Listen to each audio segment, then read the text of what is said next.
1%. That is the distance between Iran and a nuclear weapon. 6 hours ago, the International Atomic Energy Agency released an emergency assessment. Iranian centrifuges at the Fordow facility have produced uranium enriched to 89.2%. Weapons grade is 91%. A single day of enrichment at current speeds. The threshold the entire world spent 30 years trying to prevent is now measured in hours. Not months, not years. Hours. And here is the detail that separates this from every nuclear scare you have ever heard. Iran is not hiding this. They invited the inspectors in. They wanted the world to see 89.2. The message is not subtle. Stop us or we cross. In this video, I'm going to show you exactly why the last 1% happens faster than the first 89 combined. How the facility producing this uranium was built specifically to survive American bombing. Why Iran was sitting at 60% 3 weeks ago and is now sprinting at 89. What a nuclear demonstration test would do to the Middle East permanently. And why every single option America has left to stop this is terrible. Every fact comes from confirmed IAEA reports, nuclear physics data, from the Federation of American Scientists, and verified intelligence reporting. This is not speculation. This is the math of a nuclear breakout in real time. Before we get into it, hit subscribe to War Room Economics and like this video so I can keep making these breakdowns. Drop a comment below telling me where you're watching from. We read every single comment, and your suggestions shape what we cover next. Now let me show you why that 1% is the most dangerous number on Earth right now. Most people hear 89% and think Iran still has 1% to go. That sounds like it should take time. It does not. And the reason it does not is buried in the physics of how enrichment actually works. Once you understand this, you will never hear these numbers the same way again.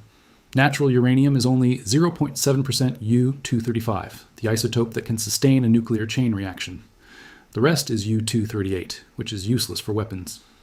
Enrichment is the process of separating these two isotopes using centrifuges that spin uranium gas at incredible speeds, gradually concentrating the U-235. Here is the insight that changes everything. Enrichment gets exponentially easier as purity increases. Going from natural uranium at 0.7% up to 5% requires roughly 75% of the total work needed to reach weapons grade. That first step is the hardest. Going from 5 to 20% is another significant effort, but going from 60 to 90% is a sprint. The physics get easier, not harder. The centrifuges work faster. The timeline compresses. 3 weeks ago, Iran sat at 60%. Already alarming, but still months from weapons capability. Today, they are at 89.2. At current centrifuge speeds, enriching enough uranium from 89 to 90% for a single weapon takes less than 48 hours. Not months of warning time. Not weeks to mount diplomatic pressure. A weekend. And Iran has 440 kilograms of uranium already enriched to 60%. If fully processed to 90, that becomes enough material for 10 to 12 nuclear weapons. They do not need more material. They just need to push what they already have 1% further. But here is where this crisis becomes something entirely different from anything the world has faced before. The facility producing this uranium was designed for exactly this moment. And it may be the one place on Earth that American bombs cannot reach. Let me show you why. The Fordow fuel enrichment plant is buried inside a mountain near the city of Qom. Approximately 80 meters of rock and reinforced concrete sit above the centrifuge halls. The largest bunker-busting bombs in the American inventory may not penetrate that deep. Iran chose to sprint toward weapons grade at the one facility America cannot easily destroy. That is not coincidence. That is calculation. The IAEA report also revealed that Iran has reconfigured centrifuge cascades for maximum enrichment efficiency. They have disconnected monitoring equipment in certain areas. They have restricted inspector access to specific production halls. Iran is not just enriching. They are preparing for the final push while limiting outside visibility into exactly what they are doing. IAEA Director General Rafael Grossi issued an unprecedented statement. We are now measuring Iran's breakout timeline in days, not weeks or months. The international community must understand the gravity of this moment. Days. That is the official assessment from the world's nuclear watchdog. Once Iran crosses 90, the material exists. It cannot be unenriched. The knowledge cannot be unlearned. So the obvious question is, why now? Iran sat at 60% for months. They could have sprinted at any time. Something changed 3 weeks ago that made the regime decide patience was no longer an option. And when you see what triggered this sprint, the logic becomes terrifyingly clear. Before the war, Iran maintained enrichment at 60%. High enough to demonstrate capability. Low enough to avoid triggering military response. Strategic ambiguity served their interests. The supreme leader was alive. The regime was calculating long-term survival. Patience was still strategy. Then we killed their supreme leader. Then we destroyed their air defenses. Then we deployed invasion forces to the Gulf. And Iran started enriching at maximum speed. The calculation flipped overnight. If the regime is going to be destroyed anyway, it might as well be destroyed with nuclear weapons. Or better yet, not be destroyed because it has them. This is the logic of desperation meeting nuclear physics. A regime that believes it is going to die has no reason to exercise restraint. Every bomb America drops on Iranian cities accelerates the enrichment. Every threat of invasion validates the decision to sprint. The strikes that were supposed to prevent a nuclear Iran may be the very thing causing it. And Iran is not just building quietly. They announced 89.2% publicly. They invited inspectors to verify. That is not the behavior of a country trying to hide a weapons program. That is a country sending a signal. The message to Washington is simple: back off or we cross. The message to the world is simpler: we are almost there and you cannot stop us. Now here is the scenario that has every intelligence agency on Earth in emergency session right now, not just building a weapon, testing one. And once you understand what a demonstration does, you will understand why the next 72 hours could be the most dangerous since the Cuban Missile Crisis. Intelligence analysts are increasingly focused on one scenario. Iran does not just cross 90%. It assembles a crude device and detonates it, not on a missile, not aimed at a city, a stationary test in a remote desert location in eastern Iran, a demonstration of capability that cannot be denied, dismissed, or ambiguously interpreted. Iran becomes a nuclear state in an afternoon. One flash of light and 30 years of prevention effort becomes meaningless. The international response options after a demonstrated test are dramatically more limited than before one. You cannot undo a proven weapon.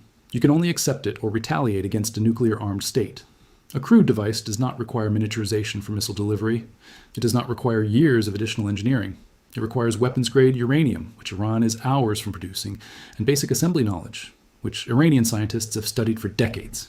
The covert weapons research program known as the Ahmad Plan was supposedly halted in 2003. But scientists do not forget. Documents do not evaporate. If Iran has continued covert design work, as most intelligence agencies believe, the timeline from 90% enrichment to a testable device could be far shorter than official estimates suggest. And what happens after a test is what should keep every world leader awake tonight. Because one Iranian nuclear weapon does not stay one for long. The chain reaction is not just atomic, it is geopolitical. And it has already been promised publicly. Here's what I mean. Saudi Crown Prince Mohammed bin Salman stated it explicitly. If Iran develops a nuclear bomb, we will follow suit. That is not speculation. That is a public commitment from the leader of the largest economy in the Middle East. A nuclear Iran triggers Saudi Arabia, possibly Turkey, possibly Egypt. The Middle East transforms from a region with one nuclear state to one with 3, 4, or more. That cascade cannot be stopped once it begins. The Nuclear Non-Proliferation Treaty is already strained. If Iran crosses the threshold despite 30 years of international pressure, the message to every aspiring nuclear state becomes unmistakable. Build fast enough and prevention fails. Weather the pressure. Survive the sanctions. Get the bomb. North Korea already proved this model works. Iranian success confirms it as a template. The global system that has limited nuclear weapons to 9 states since 1945 may collapse entirely. For Israel, this is existential. Prime Minister Netanyahu has called Iranian nuclear capability a red line that cannot be crossed. But Fordow is buried under a mountain. Israeli conventional strikes may not penetrate. Only American B-2 bombers can deliver the largest Earth-penetrating munitions. Israel may need American participation to destroy Fordow. And that decision point is approaching within days, not months. For 40,000 American troops stationed across the Gulf region, a nuclear Iran transforms every future escalation into a potentially nuclear confrontation. The freedom of action America currently enjoys, bombing what it wants, striking when it chooses, disappears entirely against a nuclear-armed adversary. So what can America actually do? I am going to walk you through every option Washington has right now, and I need to warn you, every single one of them is terrible. Option 1. Massive strike on all known nuclear facilities. Hit Fordow, Natanz, and every enrichment site simultaneously. Problem. Fordow may be too deep. Strikes may not reach the centrifuges, and Iran may have already moved weapons-grade material to locations intelligence has not identified. Strikes almost certainly trigger the final sprint rather than preventing it. Option 2. Covert sabotage. Cyber attacks on centrifuges, targeted operations against key scientists. Problem. Iran hardened against cyber attacks after Stuxnet. The timeline is too short. You cannot sabotage a breakout that happens in 48 hours. Option 3. Negotiate immediately. Offer sanctions relief, security guarantees, and diplomatic recognition in exchange for rollback. Problem: Iran has no reason to trust American promises, while American bombs are falling on Iranian cities. The war would need to stop for negotiations to be credible. Pausing may give Iran time to cross. Option 4, accept nuclear Iran, acknowledge that prevention has failed, shift to containment and deterrence. Problem: politically impossible for any American president. Israel may act unilaterally. Saudi proliferation begins immediately. Option 5, ground seizure of Fordow. Deploy forces to physically capture the facility and secure the nuclear material. Problem: this is the full-scale invasion scenario. Hundreds of thousands of troops, decades of consequences.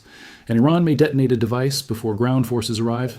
The 89% announcement may have been designed to force exactly this impossible choice. Every option is terrible, and the window to choose is closing in hours. Let me bring this together. 3 weeks ago, Iran sat at 60% enrichment. Today it is at 89.2. Weapons grade is 90. The physics of enrichment means that last 1% takes hours, not years. The facility producing this uranium is buried under a mountain that bombs may not reach. The IAEA Director says breakout is measured in days. Iran has enough material for 10 to 12 weapons. They are not hiding it, they are announcing it. Saudi Arabia has publicly promised to match any Iranian bomb. The non-proliferation system that kept nuclear weapons limited to 9 states for 80 years is on the edge of collapse. And every American option to stop this ranges from terrible to catastrophic. We may be watching the birth of a new nuclear state in real time. The decisions made in the next 72 hours will determine whether that happens, or whether something even more dramatic is attempted to prevent it. Nobody knows how this ends. Not the Pentagon, not Tehran, not the IAEA. We are in the fog of a nuclear crisis now, and that 1% has never felt smaller. What do you think America should do? Strike and risk failure, negotiate and risk being played, or accept a nuclear Iran and live with the consequences? Let me know in the comments. Subscribe to War Room Economics if you want real-time analysis of every development. The next 72 hours may be the most important of the 21st century. I will see you in the next one.